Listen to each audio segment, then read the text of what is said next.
Assalamualaikum warahmatullahi wabarakatuh. Pak, perkenalkan saya Dr. Aisyah menjaga di klinik Pakemen kali ini. Bapak, saya sambil izin mencatat ya Pak. Bapak dengan nama siapa? Asep. Usianya berapa tahun?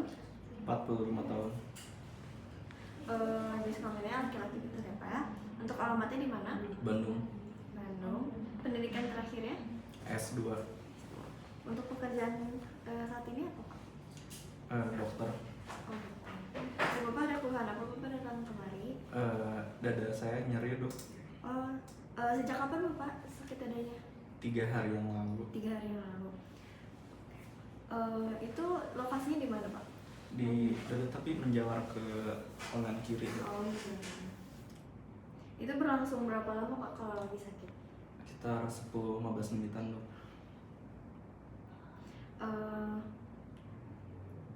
Sakitnya itu hilang timbul atau dia terus menerus? Hilang timbul dok.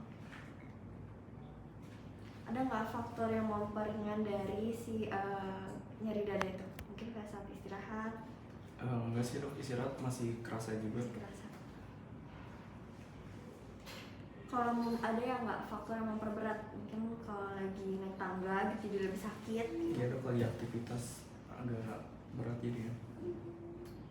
Sebelumnya Bapak tadi menjalar ya Pak ya? Ini baru pertama kali atau sebelumnya udah pernah? Sebelumnya udah pernah. Kalau tingkat sakitnya dari 1 sampai 10 itu seberapa sakit? 7 dok. 7. Sebelumnya ada keluhan lain? Kayak mungkin sesak? Enggak dok. Nggak ada. Kalau berdebar? Enggak. Sebelumnya ada riwayat minum obat?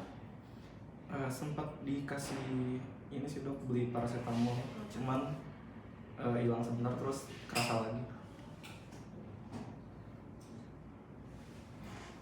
Sebelumnya Bapak ngerokok nggak? Iya dok. Ngerokok. Berapa batang kalau boleh? Sehari sebungkus dok. Sehari sebelum. Ada riwayat hipertensi? Hipertensi kurang tahu dok. Belum pernah dicek. Kalau untuk diabetes mellitus? Enggak dok. Nggak ada. Menurut Bapak gaya hidup Bapak ini nggak baik nggak? Atau makanannya nggak teratur atau gimana? Saya makanan itu sih dok kurang, olahraga juga, aktivitas fisik kurang. Oh, gitu. Sebelumnya nggak ada demam? Enggak ada. Kalau sebenarnya Bapak pernah riwayat operasi, kayak operasi besar? Enggak ada. Ada. Kalau riwayat keluarga, apakah ada keluhan yang sama? Ada dok. Ada. Kalau boleh tahu siapa? Ayah dok. Oh. Kalau tadi riwayat pengobatan sebelumnya dulu pernah pernah ada riwayat stroke atau kejang? Enggak dok. Kalau gangguan ginjal nggak ada? Enggak ada. Oke. Mungkin Bapak cukup untuk menanyakan beberapa pertanyaan. Mungkin nanti saya akan melakukan pemeriksaan fisik pada Bapak yang mengetahui apakah ada kelainan dari Bapak. Ada yang mau ditanyakan terlebih dahulu? Apakah Bapak yang bersedia? Bersedia. Yang bersedia Bapak boleh ke meja kesehatan. Ya, izin mencuci tangan nomor WHO.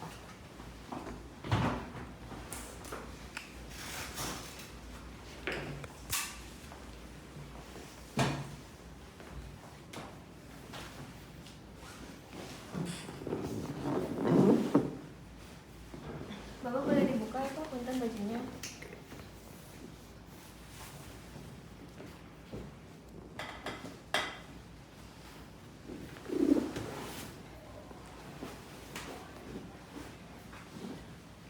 Baik, sebelumnya pemeriksa berada di bagian kanan pasien. Di sini. Lalu Bapak, punten ya Pak, kita mulai ya Pak ya. Pertama, kita lihat cek kesadaran terlebih dahulu. Bisa tadi pada saat anamnesis kesadarannya dia komposimetis, terus rasa sakitnya dia sedang, terus lalu tanda vital dan tekanan darahnya tadi dia harusnya sudah dilakukan normal. Lalu kita akan melakukan pemeriksaan dari leher terlebih dahulu, dari jugular vein. Pertama-tama berbaring ini 30 dengan 30 derajat. Lalu minta pasien untuk menengok kiri. Bapak boleh nengok kiri. Oke. Lalu selanjutnya kita gunakan lampu senter apabila tidak terlihat si jugular vein-nya.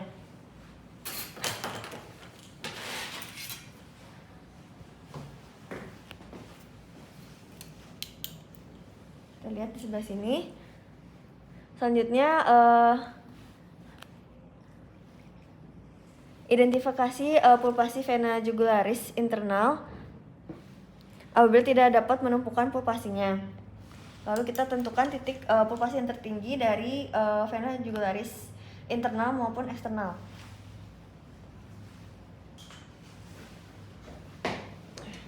Kita letakkan penggaris yang karena kita yang segitiga jadi nggak perlu ada 2 penggaris.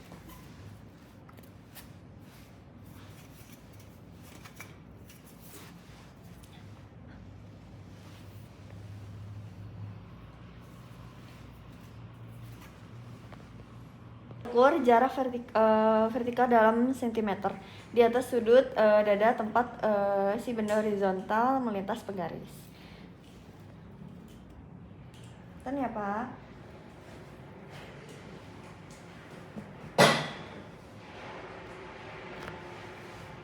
Kira-kira di sini 3 cm masih di bawah 5 cm, berarti masih normal. Selanjutnya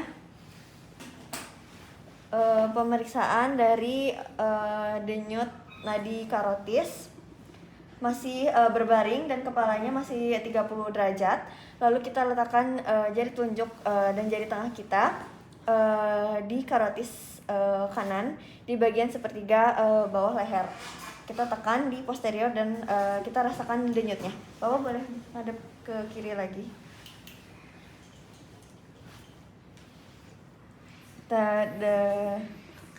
Kita tekan, lalu kita rasakan denyutnya. Saat kita palpasi kita nilai amplitudenya ada atau tidak dan getaran atau si trilsnya. Lalu kita dengarkan dengan stetoskop.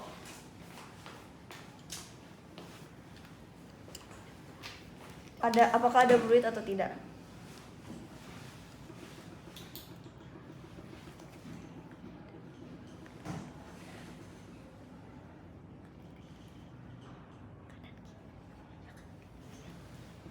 Ya normal, lalu Bapak boleh ngadep ke sini.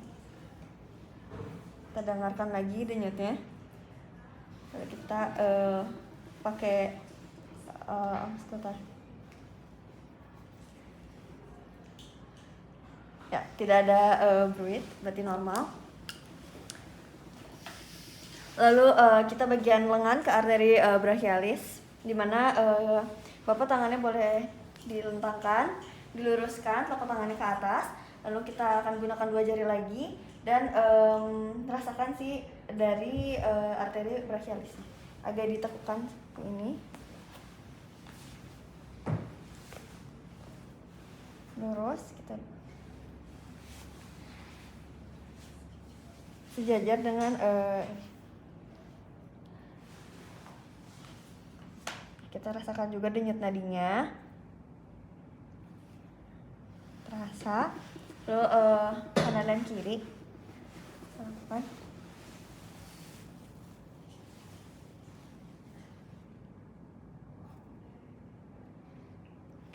Lanjut kita bagian toraks, kita inspeksi terlebih dahulu apakah ada ictus cordis. Terlihat atau tidak, bila terlihat kita tentukan koordinatnya. Kalau ini tidak ada, kita lakukan palpasi di ictus cordisnya. Kita letakkan tangan kanan kita di bawah si mamanya kiri. Bawa punten ya Pak ya. Kita gunakan bantalan jari untuk meraba si impuls tersebut.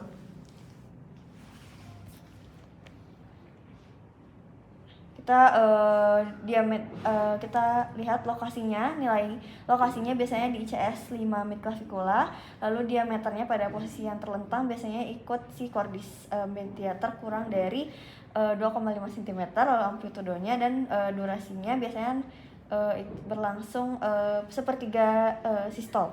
Lalu ventrikel kanan palpasi pada tepi tulang sternum.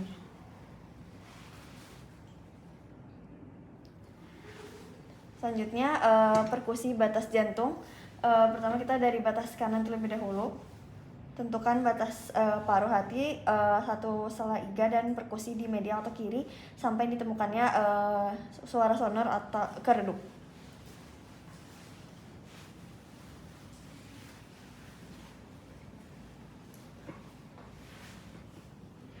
Bentar ya Pak.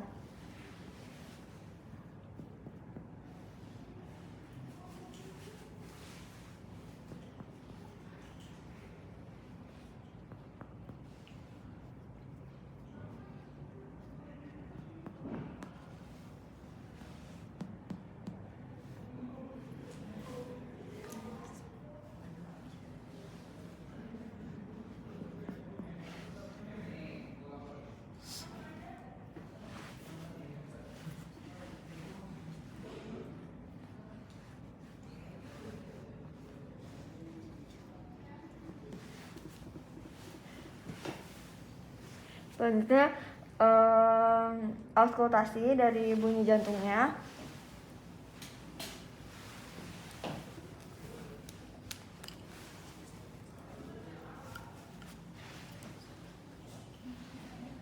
Kita lakukan letakkan si stetoskopnya di bagian ICS 2 kanan dan kiri. Bentar ya Pak.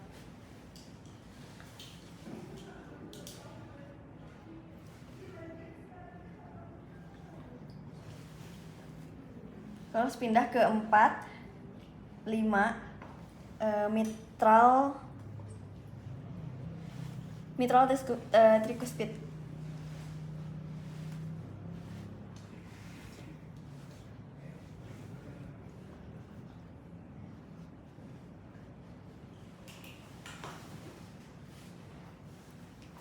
Lalu biasanya bunyi jantung pertama dan kedua itu S1 dan S2.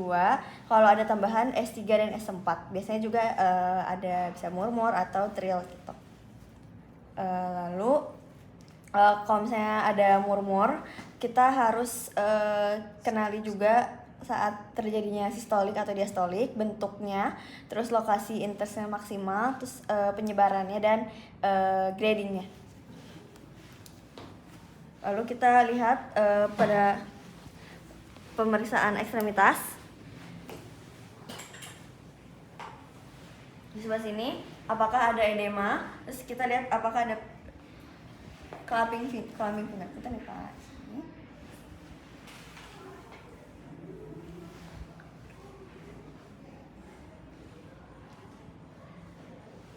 Baik Bapak, untuk pemeriksaannya sudah selesai. Bapak boleh pakai baju kembali, lalu bisa duduk ya.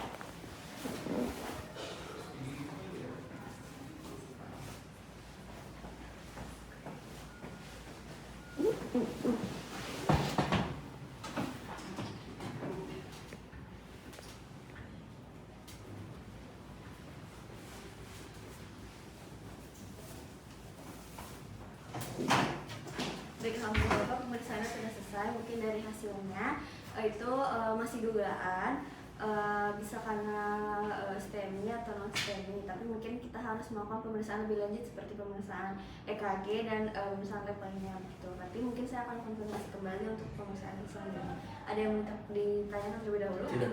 Tidak, terima kasih ya Pak ya. Assalamualaikum warahmatullahi wabarakatuh.